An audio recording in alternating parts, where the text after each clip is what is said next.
Good morning. It is Tuesday, December 6th, and breaking news from Ryder Cup Europe this morning. Thomas Bjorn has been named Ryder Cup captain for Team Europe in 2018. A man with a wealth of Ryder Cup experience, 3 times a winning player and 4 times an assistant captain. Well, following the announcement, the newly named captain tweeted this just moments ago this morning, saying, "Wow, truly honoured to be 2018 Ryder Cup Europe captain. I can't wait for the next 20 plus months. Today is the greatest day of my career so far. Who knows what is to come?" Well, welcome into Studio AP, Cara Robinson, alongside Damon Hack. And Damon, a long-time chairman of the European Tour Committee, he knows these players well. He does, and most of the folks at home probably know Thomas Bjorn as someone who's come very close to winning a major championship. 3 times runner-up finisher, 2005 PGA Championship, 2000 Open, and most notably that 2003 Open at Royal St. George's. He had a 3-shot lead with 4 holes to play. He bogeyed the 15th hole. He made a double on 16 when it took 3 shots to get out of a greenside bunker. Then he bogeyed 17, effectively handing that claret jug to Ben Curtis. But make no mistake, BBC Sport called Thomas Bjorn in 2014 the most influential golfer on the European Tour. By virtue of his chairmanship of the European Tour's tournament committee, he's someone who has been an advocate for that tour, reminding the players of their roots, the stars that come across to the PGA Tour, not to forget where they came from, to continue to patronize European Tour events. Cara, I don't think it's an overstatement to say he's a beloved figure on the European Tour. Mr. Europe, I would say almost. He's been in that chairman position since 2007, nearly going on 10 years. A popular choice for Europe, I am sure, and a qualified one at that. As we take a look at these career achievements, you can see 15 wins, 4 times the assistant captain, 3 times a winning Ryder Cup player. The only loss, interestingly, that he has experienced as part of the European team recently came this year in Hazeltine. He's been part of a winning side on every other occasion. He's had those runner-up appearances in major championships as well. Quite a moment for a player age 45. Let's hear now from the 2018 European Ryder Cup captain. Oh, it's amazing. It's obviously got to sink in, and I watched a lot of captains as a player and as a vice captain, and I'd always wonder what that feeling would be like to be the man in charge and heading up a team of 12 great players, and now it's my turn to do it. To lead them out would obviously be a great honor, and the process all the way to Paris would be, there's so much to take in when you get a phone call like that, but waiting for it was certainly tough. What a wonderful day for Thomas Bjorn, as he is officially confirmed as Europe's Ryder Cup captain in 2018. And well, this is what he has to reflect on. 3 of the last 5 matches have been won by the Europeans, but Team USA were victorious this year at Hazeltine, so Captain Bjorn will need 14.5 points to regain the Ryder Cup, not 14 to retain. Well, now joined by our Golf Channel insider, Tim Rosefort. Rosie, you reported the news last night. It is now official. Why do you think he will be the right man for the job? Well, there's no drama in this one, Cara, as there has been in some recent Ryder Cup captaincy appointments over in the UK and Europe. And it was very predictable, no surprise either, based on a lot of what you and Damon were saying. You look at the resume, and what he's done in addition to being a player, as very, very much like Davis Love, a good company man, so to speak, in a sense that 9 years he's been chairman of that tournament committee.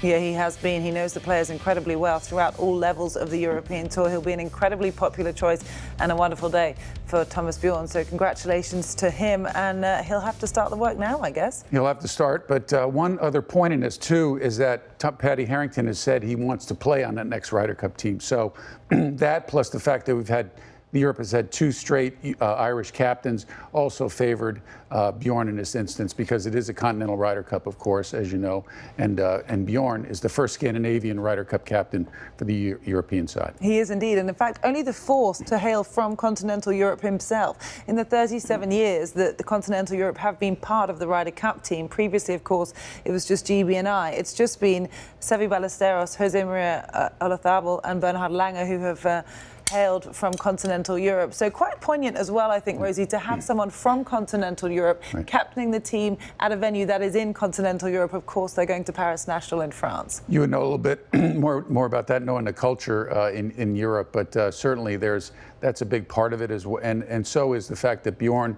from a player standpoint, it's been a year since his last win, and not as relevant as a player at this point in time. and really has been a kingmaker in appointing Ryder Cup captains for 9 years that he sat on that committee. And you think of who was on it this time. It was the three previous captains, and Clark, McGinley, and Olazabal, and Stenson. And I'm not sure what the vote was, but I would be surprised if it wasn't unanimous in this case. Yeah, me too. And interestingly that you say Podrick Harrington wants to qualify for the next team. He's highly touted to potentially get the job the next time around. It comes to America in 2020. We'll have to see. But in the meantime, parlez-vous français? No. Pas mal, no. Un petit peu. Did I mix Spanish and French at the same time? I think I didn't pay attention to French class when I was a kid, I got to admit. A man that may speak a little French, but we'll stick to English today is Damon Hack. We're going back to him. All right, Cara, thank you very much. Oui. Now, last week, the big news, of course, was Tiger Woods returning to action in the Bahamas. And yesterday, Nota Begay told our Rex Hoggard on the Monday Scramble, GolfChannel.com, just how desperate things were for Tiger 1 year ago. Very few people saw the lowest point.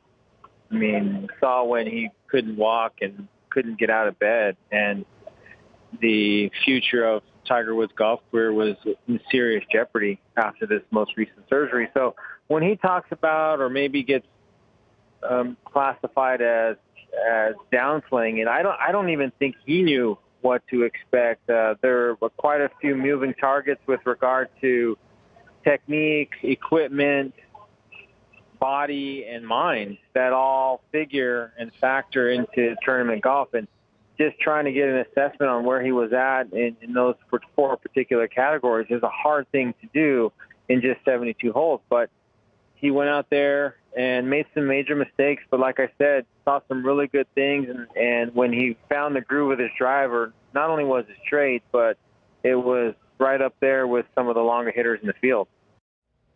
We are joined now by our Paige McKenzie. Good morning. How are you? I'm doing well. Thanks, Damon. It's great to be with you. We just listened to Nota Begay talking about Tiger Woods. What stands out to you when he discusses just how bleak things were for Tiger last year? You know, when any time Tiger Woods comes up, there's been moments that I said, I can't relate. He's completely unrelatable from a sports figure standpoint, and I think a lot of even professional golfers would agree with me. But last year at the Hero World Challenge, when he gave his press conference, and I think Nota was alluding to it and talked about how bleak his circumstance was, I get it. You know, I lived through that. And when he talks about how a lot of people don't understand, didn't see it, I didn't see it.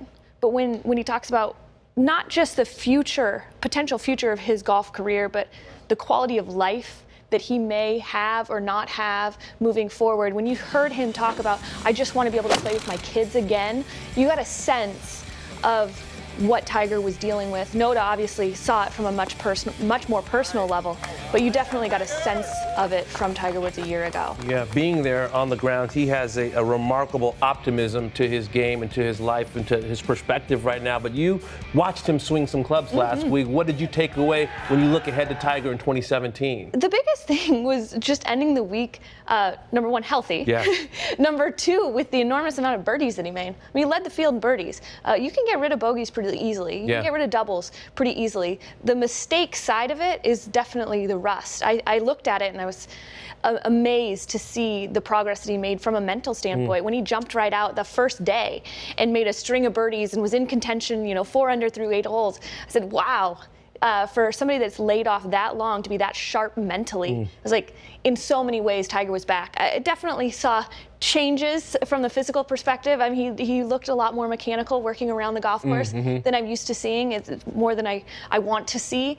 But I'll give him a little bit of time before we'll criticize too deeply on the mechanics of how he played. No doubt. And that bogey-free 65 on Friday was something to behold. Now, a lot of people are already speculating, when will we see Tiger Woods in 2017? Rosie, do you have any ideas? Talked to Mark Steinberg, his agent, Damon, and while he wasn't specific, he did say that he was in discussions with a couple of events overseas. So obviously you have to look at the desert swing for the European Tour, Abu Dhabi, Qatar, and then Dubai. Qatar's up against San Diego. Remember, 2002 to 2003, he had that knee procedure, had some fluid drain, came back and wins at Torrey Pines. Has a great history at Torrey Pines, of course, but you wonder if, in the flow of this, how much golf he can play, how much travel he can take on, if he's going to fly across the ocean after playing in the Middle East and then going to San Diego. The good thing for him, though, he's getting a little bit of a break between San Diego and Los Angeles Riviera, his his golf tournament now.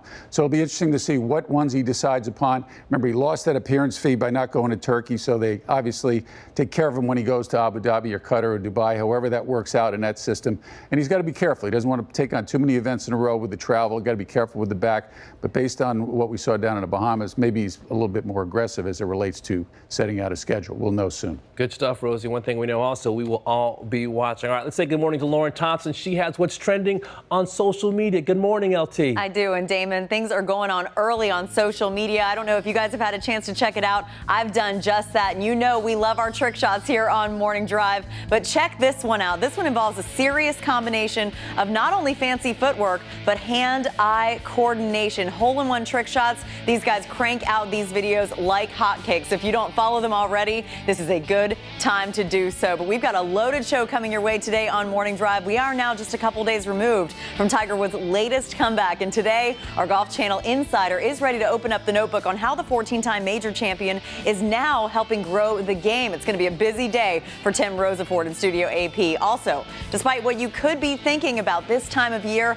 don't think the weather means a freeze in your game. December is indoor practice month on Golf Channel, and Paige McKenzie has some tips to heat up your golf indoors this winter, and you will be firing when you get back at it in the springtime. We're also going to welcome in our resident physician to the pros, Dr. Ara Sapaya, to not only talk about what's going on at this point in the season with his clientele, but he also has 4 tips in particular that could help you make 2017 your best year ever across the board. Sounds too good to be true? It isn't, as some quality advice from a guy who works with some of the biggest names in the game is coming up this morning. Cara and Damon, we also will be further reflecting on today's breaking news. Absolutely. More Ryder Cup perspective on the Great Dane Thomas Bjorn coming up, Cara. Yeah, can't wait. Plus, we're about to be joined by the last man to lift the Ryder Cup with Team Europe. Yes, Paul McGinley will be joining us live on Morning Drive right after this. He was part of the team that chose Captain Bjorn. Don't miss what he has to say after this.